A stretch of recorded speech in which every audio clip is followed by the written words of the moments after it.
Okay, let's try to solve quadratic inequalities. So we have here the first example, x squared plus 7x plus 10 is greater than 0.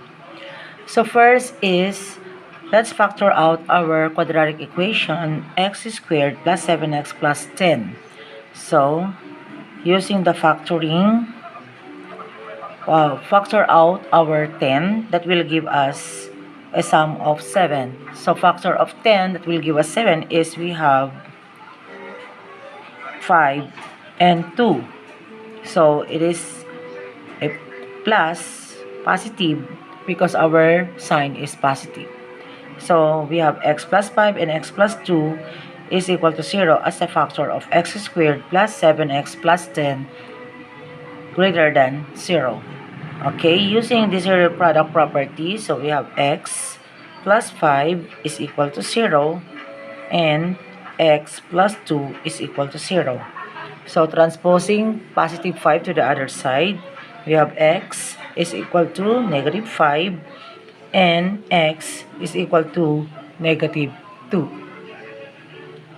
Okay, let's now check if what we had obtained as the value of x, which is negative 5 and negative 2, will satisfy our equation x squared plus 7x plus 10 is greater than 0. So using the number line, so we have here negative 5. Let's see. Let's draw the number line.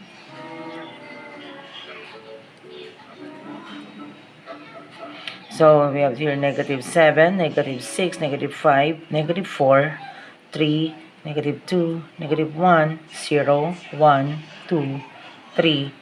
We have here the positive infinity. And here on the side is we have the negative infinity. Okay. So dahil lang nakuha natin is x is equal to negative 5. So, ito yung magiging partition niya. Then, yung isa naman, which is x is equal to negative 2. So, dito. So, meron tayong points from negative 5 to negative infinity. Meron din na tayong points from negative 5 to negative 2. And from negative 2 to positive infinity. So, bale tatlo. Now, let's check. Let's find out if our x is equal to negative 5 and x is equal to negative 2 could satisfy this equation. So, using our factor, so we have x plus 5, x plus 2 is equal to 0. Now, pipili tayo ngayon from negative 5 to negative infinity ng points as our value of x. So, let's try negative 7. So, we have negative 7 plus 5 and negative 7 plus 2 is equal to 0.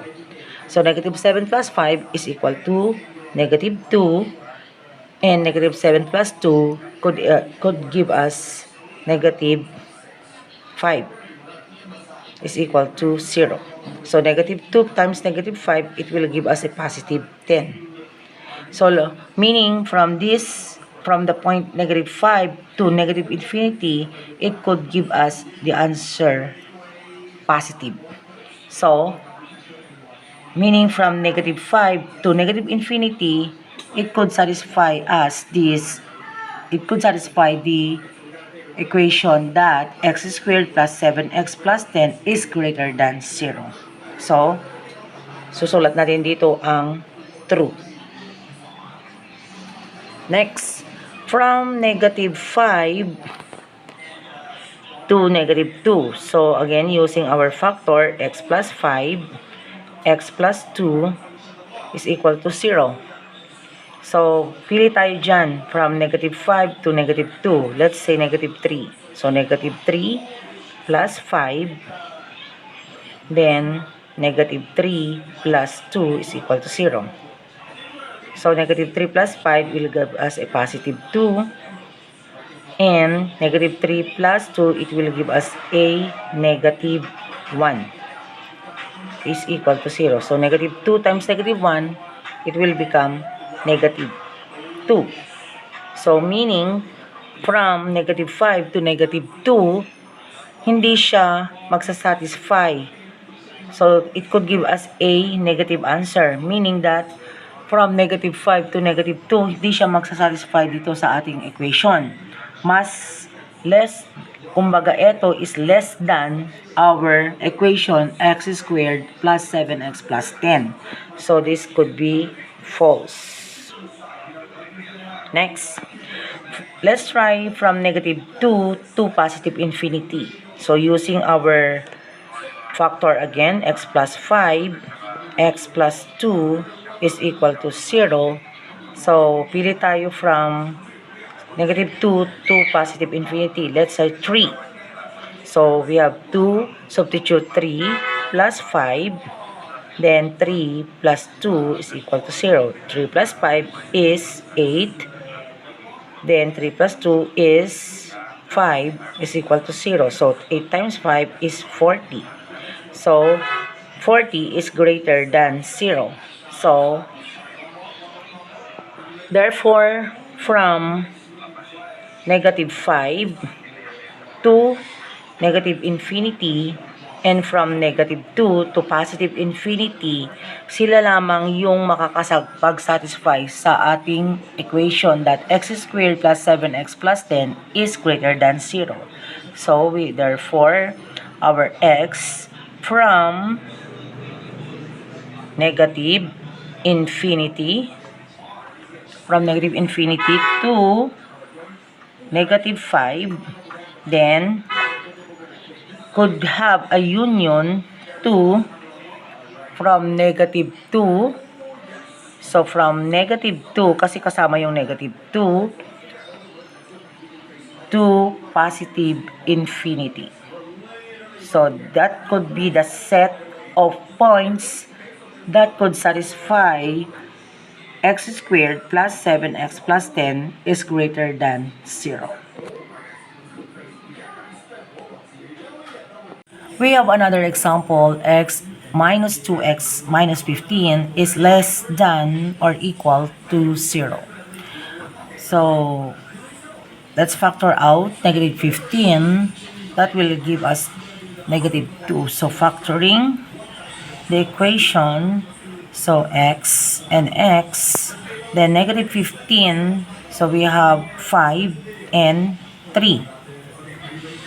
Okay. So, negative 2x yung sum niya. So, we have negative 5 plus 3. So, negative 5 times positive 3 could give us negative 15 and negative 5 plus 3 could give us negative 2. Okay, using now the zero product. So, we have x minus 5 is equal to 0 and x plus 3 is equal to 0. So, our x here is positive 5 and x is equal to negative 3. Okay, so now let's plot now the points using the number lines. So we have here positive 5. Ito yung positive 5 natin. Then we have also here negative 3. Yan. So, meaning from negative 3 to negative infinity and positive 5 to positive infinity. So, ito yung magiging partition. Yan.